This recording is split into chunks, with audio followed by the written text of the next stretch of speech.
यात्रियों की सेवा के लिए स्थान विकसित किया जा रहा है। पीने का पानी, महिला और पुरुषों के लिए अलग अलग शौचालय, आयुर्वेद, एलोपैथ, होम्योपैथ चिकित्सा पद्धति, रेलवे काउंटर। रात को प्रवेश 17 तारीख को ये 11 बजे तक चलाएंगे। 19.5 घंटे तक दर्शन होंगे।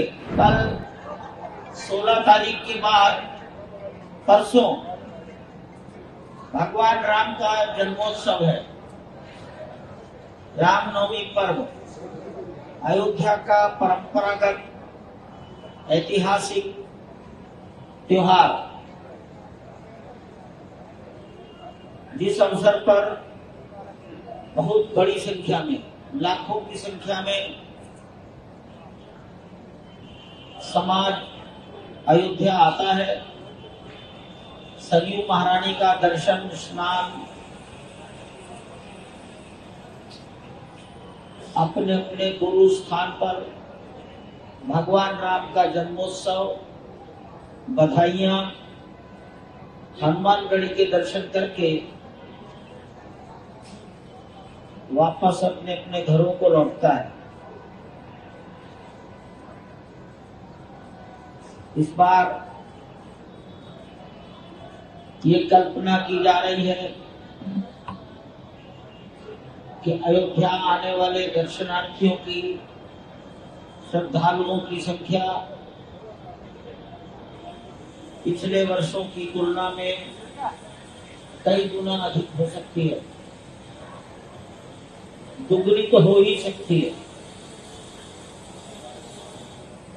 श्री राम जन्मभूमि मंदिर में रामलला की प्राण प्रतिष्ठा के पश्चात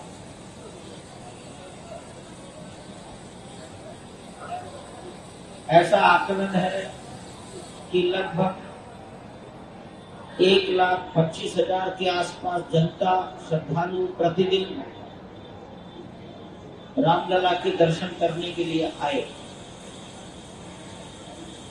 10 मार्च, 17 मार्च और 25 मार्च को ये संख्या 2 लाख के आसपास चली। अभी 9 अप्रैल जब चैत्र का नवरात्र प्रारंभ हुआ, 10 अप्रैल, 11, 12, 13 और कल 14 अप्रैल, इन 5 दिनों में दर्शनार्थियों की संख्या 85,000, 90,000 के आसपास आ रही है।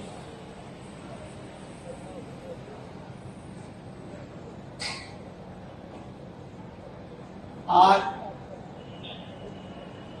आप सबको बुलाने के पीछे का उद्देश्य राम जन्मभूमि मंदिर की व्यवस्थाओं की जानकारी देना। आपको जहां आज बुलाया गया है, ये तीर्थ यात्रियों की सेवा के लिए स्थान विकसित किया जा रहा है। राम जन्मभूमि तीर्थ क्षेत्र ट्रस्ट ने ही इस स्थान को विकसित किया है। यहाँ सभी प्रकार की जन सुविधाएं विकसित करने का लक्ष्य है। उदाहरण के लिए, किसी भी मौसम में यात्राजन्य बीमारियां हो सकती हैं, थकावट, पानी, सर्दी, लू, कुछ न कुछ बातें रहती हैं। 24 घंटे में कष्ट हो गया तो इस स्थान के एक कोने पर होम्योपैथ, एलोपैथ, आयुर्वेद तीनों प्रकार के चिकित्सक बैठे। ये हमारी योजना का हिस्सा है। किसी को रेलवे का टिकट आरक्षण कराना है तो यहाँ एक रेलवे का काउंटर भी खोल दिया जाए। रेलवे के अधिकारी अपनी योजना से आए और वो रेल के टिकट आरक्षण करें, रद्द करें। तो यात्रियों को शायद रेलवे स्टेशन के दबाव से कुछ राहत मिल जाएगी और रेलवे को भी राहत मिलेगी। यात्री आता है, थक जाता है, छाया में बैठने की कोई जगह चाहिए, तो यहाँ कुर्सी, कूलर, इसकी व्यवस्था की गई है। सामान लेकर बैठ सकते हैं, गुरु पाया तो अपनी ठिकान उतार सकते हैं। कहीं आदमी बैठेगा तो पीने के लिए पानी चाहिए, शौचालय चाहिए, तो महिलाओं के लिए अलग, पुरुषों के लिए अलग, ऐसे शौचालयों का निर्माण हो रहा है। हो सकता है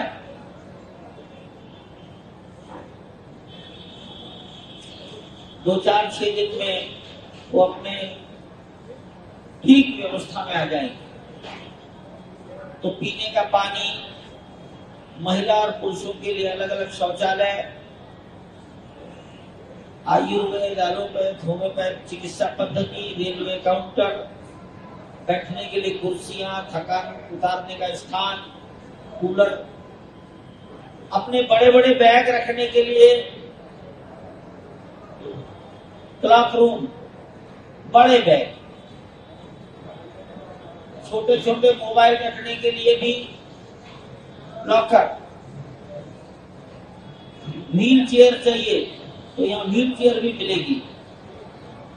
पिछले दिनों से अनुभव आ रहा है कि एक दिन में 700 लोगों तक व्हील चेयर ले जा रहे हैं। एक व्हील चेयर दिन भर में 5 बार 6 बार जा रही है। कल भी संभवतः 900 लोग यहाँ से व्हील चेयर का उपयोग किए हैं। तो व्हील चेयर, लॉकर, बड़े बड़े सामान रखने के लिए, बैगेज रखने के लिए क्लॉक रूम, किसी को मंदिर निर्माण के लिए कुछ समर्पण करना है तो उसकी भी व्यवस्था यही हो जाएगी। मैंने इन्हीं के लिए लिखा है, जन सुविधाएं विकास की जाएंगी। धीरे धीरे हो रही है, समय बीतने के साथ सुविधाओं में वृद्धि होती रहेगी। इस स्थान को यात्री सेवा केंद्र आप ऐसा पुकार सकते हैं। थोड़े वक्त बैनर यहाँ पुराने थे वो लगा दिए गए। तो ये मेरा पहला विषय है जो आपको पत्रकारों का ये कागज मिला होगा, उसमें आइटम नंबर 4 इसको मैंने लिखा है। ये सुग्रीव किला के नीचे है और बिरला धर्मशाला के ठीक सामने है। राम जन्मभूमि की ओर जैसे ही चलेंगे तो एकदम कोने पर है। इस भवन के दोनों ओर 2 सड़कें हैं। ये एक प्रकार का 2 सड़कों के मिलन बिंदुओं पर ये स्थान बना है, यात्री सेवा केंद्र। आप इसके बारे में समाज को जानकारी दे सकते हैं। ये मैंने लिख दिया है तो जानकारी दी जाएगी। यात्री जब अंदर जाएंगे तो जूता चप्पल पहनकर तो दर्शन नहीं होते, इसलिए उसके पहले ही जूता चप्पल उतारना। मेले की भीड़ के कारण हमारा यात्रियों से ये निवेदन है कि जूता, चप्पल, मोबाइल, सामान अपने गुरु स्थान पर जहां वो ठहरे हैं, धर्मशाला होटल में, जितना दूर रखकर आएंगे दर्शन उतनी सुविधा से कम समय में दर्शन पूरा हो जाएगा। अत्यधिक भीड़ में जूता जमा करना, जूता लेना, मोबाइल जमा करना, मोबाइल लेना, इसमें समय भी लगेगा, कठिनाइयां भी हो सकती हैं। तो उन कठिनाइयों से समय से पहले भगवान का अभिषेक होगा। उत्सव मूर्तियों का अभिषेक होता रहेगा, रामलला के वस्त्र बदलने का काम चलेगा, दर्शन भी चलेंगे, अधो वस्त्र बदलने तक का पर्दा रहेगा, भोग के समय थोड़ा पर्दा रहेगा, 2-4 मिनट, 5 मिनट, शयन आरती 6 बजे भी कुछ आरती होती है, संध्या आरती, रात की शयन आरती दर्शनार्थियों की संख्या नियंत्रित होने के बाद करेंगे। अभी 9:30 बजे प्रवेश बंद हो जाता है। रात को प्रवेश 17 तारीख को ये 11 बजे तक चलाएंगे। देखते रहेंगे दबाव कितना है समाज का, पीछे से कितनी भीड़ आ रही है, और उसका विचार करते हुए रात्रि की शयन आरती होगी।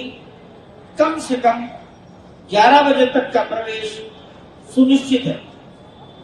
तो अगर हम 3:30 बजे से प्रारंभ करें, 4 बजे से प्रारंभ करें, तो ये लगभग 19 घंटे दर्शन हो रहे हैं। 19.5 घंटे तक दर्शन होंगे। मैं बीच के 3 मिनट 4 मिनट का गैप ये बाधा नहीं मानना चाहिए किसी को भी।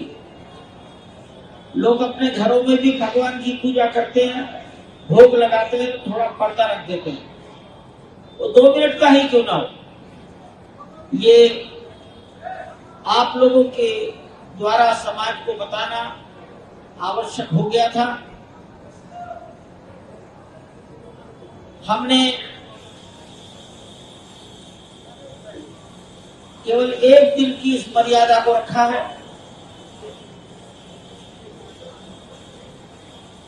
कल आज जैसा चल रहा है वैसा ही चलेगा।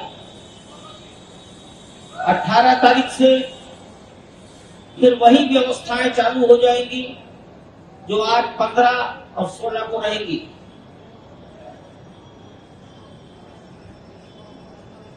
मेरा विचार है, मैंने अपनी बात आपके सामने रखी है। आपसे यही निवेदन है कि समाज को अधिक से अधिक सुविधा हो, परेशानियों से समाज को बचाया जाए। इसके लिए आप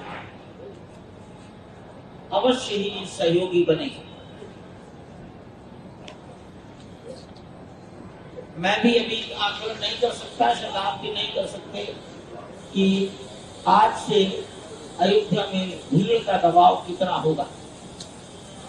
उसको नियंत्रित करना हम सबका सामूहिक, अयोध्या के निवासी होने के नाते हमारा सामूहिक दायित्व भी है।